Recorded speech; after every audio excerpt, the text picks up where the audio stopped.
What if your dreams weren't random at all? What if every weird, wild, or terrifying scene in your sleep was actually a message from you to you? You know that dream where your teeth fall out, where you're running from something, but your legs move like jelly? Yeah, those aren't just late-night brain farts. That could be your subconscious yelling, "Hey, pay attention." See, ancient philosophers believed dreams were sacred. The Greeks thought they were messages from the gods. Egyptians believed dreams could predict the future.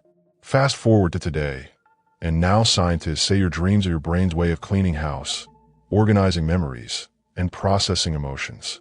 So in a weird way, Socrates and neuroscience might actually be saying the same thing. And let's be honest, life is chaos. Between endless scrolling, non-stop schedules, and pretending to understand taxes, your brain barely gets a moment to breathe. But when you sleep, that's when the real conversation starts. It's like your mind finally kicks off its shoes, grabs a cosmic microphone, and says, "Okay, now can we talk about your fear of failure? Or why you keep texting your ex?" Your dreams don't lie. They show you things you're avoiding, things you've buried, and sometimes things you didn't even know were there. Think of them as brutally honest therapy sessions, without the $200 invoice. So no, you're not just dreaming about missing your exam naked because your brain is bored. You're dreaming it because your mind is trying to tell you something like, maybe you're feeling exposed, unprepared, or a little too addicted to pretending everything's fine. And if you start listening, really listening, that's when things start to change. That's when your dreams stop being just strange stories and start becoming roadmaps to who you're supposed to be. Why do we dream in the first place? Seriously, why does your brain decide to make up a scene where you're riding a llama through a burning Walmart, being chased by your third-grade teacher, holding a rubber chicken? That has to mean something, right? For centuries, we've been asking that question. Freud, the godfather of psychoanalysis, thought dreams were secret wish fulfillment, your unconscious trying to sneak desires past your waking brain. Basically, according to Freud, you dream about what you really want, just in code. So if you dreamed of crashing your car into a bakery, he'd probably say you have unresolved hunger and mother issues. Classic Freud. But then came Jung. Carl Jung believed dreams were more than repressed urges. They were maps, symbols, a direct line to something deeper, like your personal mythology. According to Jung, dreams speak a language older than words, using images to guide you through life's biggest struggles, like fear, love, death, or figuring out why your crush liked your Instagram story but never replied. Now, let's fast forward to modern science. Neuroscientists today say dreams are your brain's way of processing emotions, storing long-term memories, and working through trauma. It's like emotional housekeeping while you sleep. You don't just dream about your ex because you miss them. You dream about them because your brain's like, yo, this still hurts. Let's clean it up before you ruin your next relationship. And here's where things get weird. Because now, some studies are finding that dream content can predict mental health struggles before they show up. People with anxiety or PTSD often have dream patterns that show up months, even years, before symptoms appear in waking life. It's like your dreams are your brain's early warning system, and we ignore it every single time. But what if we didn't? What if we actually listened? Your dreams might not just be junk data. They might be the most honest part of your brain. And if you can learn to decode them, that's like unlocking cheat codes for your own mind. More emotional awareness, better decisions, maybe even a few aha moments that save you from another emotional meltdown in a Starbucks parking lot. But some dreams go beyond science, and that's where things get really bizarre. Ever had that dream where you're falling, flying, or suddenly realize you're standing in front of your entire school completely naked? Yes, same. But here's the wild part. Those dreams aren't just random glitches in your brain's late-night Netflix lineup. They're universal. People across different cultures, time periods, even continents have these same dreams. How is that even possible? Because they're not just dreams. They're patterns, archetypes, and they've been showing up for thousands of years, like some ancient, secret language your subconscious keeps trying to speak. Take falling, for example. You're dropping through the sky, no parachute, no warning, just pure panic. That usually means you're feeling out of control in real life. Maybe it's work, maybe it's your love life, Or maybe it's just the sinking realization that adulthood is 90% pretending you know what you're doing. Flying, on the other hand, that's the good stuff. Freedom, power, confidence. Jung would call it transcendence. The moment your soul breaks free of whatever's been holding it back. Maybe you finally set a boundary. Maybe you stop texting that toxic ex. Either way, your brain is high-fiving you in the form of sky-soaring dream glory. Now let's talk about everyone's least favorite recurring nightmare. Teeth falling out. Fun, right? It's gross, it's weird, and it almost always ends with you waking up like, do I need a dentist or a therapist? Answer, probably both. Psychologists say this dream usually points to anxiety, specifically fear of losing control, aging, or undergoing big life changes. Translation, your brain is throwing a dental-themed temper tantrum over how stressed you are. And then there's the classic being chased. Ever dreamed of running for your life, while some faceless thing follows you through dark alleys and weird hallways that don't follow the laws of physics? That's your fight or flight response, playing dress up. Usually, it means you're avoiding something, like a confrontation, a hard truth, or your taxes. What's crazy is how consistent these themes are across cultures. Ancient Chinese dream dictionaries described many of the same symbols. Greek philosophers thought dreams were divine messages that needed decoding. Even in tribal cultures, shamans viewed dreams as warnings or guides. So maybe your dream isn't just weird. Maybe it's trying to wake you up to something real, like your job draining your soul, or your fear of change keeping you stuck in the same loop. But then there are the dreams that feel too real. Have you ever realized you were dreaming while still inside the dream? That moment when you go, wait a sec, none of this makes sense, and suddenly you're flying over cities, walking through walls, or having deep conversations with a talking raccoon. Congrats. That's called a lucid dream. And it's not just cool, it might be one of the most powerful tools your brain has. Lucid dreaming is when you become aware that you're dreaming, and sometimes, even better, you can control what happens next. Like your subconscious hands you the remote and says, all right, champ, let's see what you do when you're the director. But here's where it gets strange. Some lucid dreamers report encountering weird beings inside these dreams. Not just random characters, but intelligent, aware entities. Some claim these figures give them advice. Others say it feels like they're talking to a version of themselves from another reality. It's like therapy, sci-fi, and an existential crisis all rolled into one. And science is catching up. Stanford University studies have proven that lucid dreaming is real and, yes, trainable. You can literally teach yourself to become conscious while unconscious. And once you're in that state, you can rehearse speeches, conquer phobias, or just fly around pretending you're Superman. Ancient Tibetan monks actually practiced dream yoga, using dreams as a path to enlightenment. Meanwhile, here we're trying to just remember where our pants went in the dream. But here's the deeper part. Lucid dreams might not just be fun. They might be a backdoor to your subconscious, a way to speak directly to the part of you that's usually locked behind 10 layers of fear, doubt, and memes. Think of it like sneaking past your mental bouncers and walking straight into the VIP section of your brain. Because inside those dreams, your ego takes a back seat.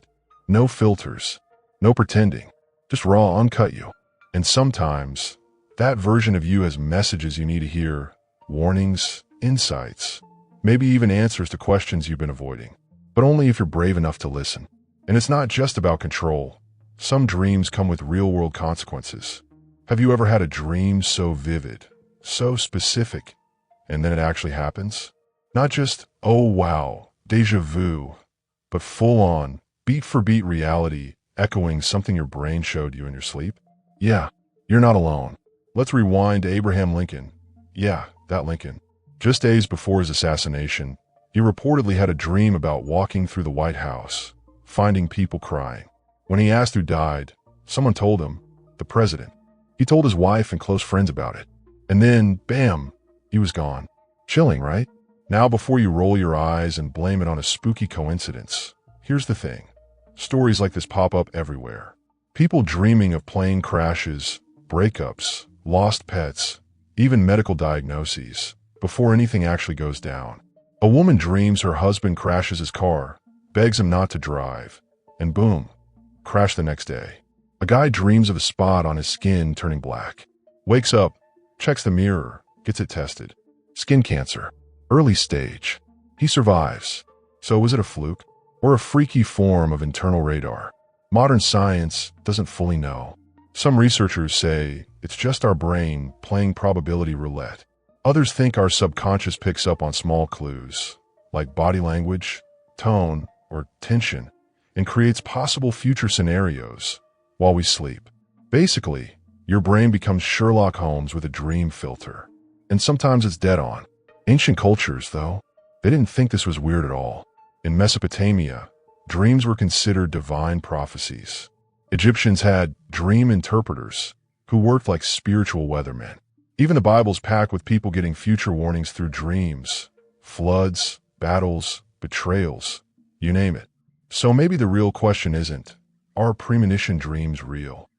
Maybe it's, why do we ignore them? Most of us wake up, shake off the weirdness, and scroll TikTok. We dismiss our dreams as nonsense. But what if your brain is smarter than that? What if part of you knows what's coming, and it's screaming at you through symbolism and chaos? At the very least, your dreams are worth noticing. At best, they might be trying to save you. But dreams don't always warn you. Sometimes, they confront you. Ever wake up in a cold sweat, heart pounding, trying to convince yourself that the thing chasing you wasn't real? That's not just a bad dream. That's your brain doing some heavy lifting, emotional CPR, if you will. Nightmares aren't random horror movies your brain accidentally downloaded. They're therapy in disguise. When your subconscious has something to say, and you ignore it while you're awake, it turns up the volume while you're asleep. And yeah, sometimes that volume sounds like demons, drowning, or your middle school math teacher yelling at you again. For trauma survivors, this hits even harder. People who've been through intense pain, abuse, accidents, loss, often relive pieces of it in their dreams. Not because their brain is cruel, but because it's trying to help them process. Some researchers believe the brain forces us to re-feel the pain in a safe space, so we can finally begin to heal it. Kind of like emotional exposure therapy, but with worse special effects. Ancient cultures knew this too. The Greeks had temples where people would sleep to receive healing dreams. Indigenous tribes would have the entire community listen to someone's nightmare, believing it held wisdom for everyone. Meanwhile, today we just wake up, shrug it off, and down a gallon of iced coffee like nothing happened. But ignoring nightmares is like ignoring smoke in your house. They don't happen just to scare you. They happen to wake you. Maybe you're overworked. Maybe you're avoiding grief. Maybe you're stressed about something you won't admit, even to yourself. And boom, your brain drops you into a zombie apocalypse to say, hey buddy, it's time to deal with this shit. So next time you wake up terrified, don't just dismiss it. Write it down. Sit with it. Ask yourself what that fear is trying to tell you. Because once you face the monster in your dream, the one in real life doesn't seem so big anymore. And if that wasn't wild enough, some dreams may not even be yours. Have you ever had a dream about a place you've never been that somehow felt familiar? Or maybe you dreamed of a war, a flood, or a life that clearly wasn't yours, but it still felt like it was? That's not just imagination. That might be something much deeper. Carl Jung called it the collective unconscious. He believed we're all plugged into a giant pool of shared symbols, memories, and instincts passed down from our ancestors, like spiritual Wi-Fi. That's why people from different cultures dream about the same things. Snakes, floods, fire, shadowy figures. These aren't just dream props. They're universal codes built into the wiring of our minds. But here's where it gets spooky. There are real stories of people dreaming about historical events they've never studied. Battles, languages, places they couldn't possibly know. One woman in Canada dreamt she was drowning in a tsunami in a coastal village, then later found out her grandmother had died in a flood in the Philippines. She had never heard that story in her life. Coincidence? Maybe. Or maybe your DNA is carrying more than just your dad's weird nose. This is where genetic memory comes in. It's the idea that your brain can inherit emotional memories from your ancestors, fear, trauma, even experiences. Some scientists say it's why phobias like fear of snakes or heights are so common. Others go even further and say your dreams might echo your lineage. like a flash drive full of old stories that only plays while you sleep. And honestly, that kind of makes sense. Your great-grandparents didn't exactly have therapists or TikTok to vent. Their emotions had to go somewhere. And maybe, just maybe, they got passed down to you, not in words, but in symbols, in flashes of war, in moments of grief, in that strange dream where you're in a trench, even though you've never held a rifle in your life. If that's true, then dreams aren't just about you. They're about where you come from. They're messages not just from your subconscious, but from your history, which kind of makes hitting snooze feel like skipping class in ancestral school. And then there's the weirdest part. Some people don't dream at all. Ever wake up and feel like something happened in your sleep, but your mind's just blank? Like you know you dreamed, but it slipped away the second your eyes opened? You're not broken. You're just human. But what if forgetting your dreams wasn't just bad memory? What if it was your brain hiding them from you? Some scientists call it dream amnesia, and it's more common than you think. In fact, about 1 in 5 people say they never remember their dreams at all. But here's the kicker. Just because you don't remember your dreams doesn't mean you're not having them. Your brain is still cooking up a nightly film festival. You're just skipping the end credits every morning. Now here's where it gets interesting.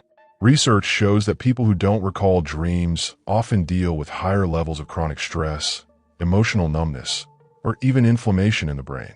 Yeah, inflammation. Like your brain is running hot and dumping dream data before it fries the system. There's even a theory that your mind might intentionally block dream recall to protect you, like a built-in filter saying, yeah, let's not unpack that emotional baggage just yet. Think of it as psychological spam control.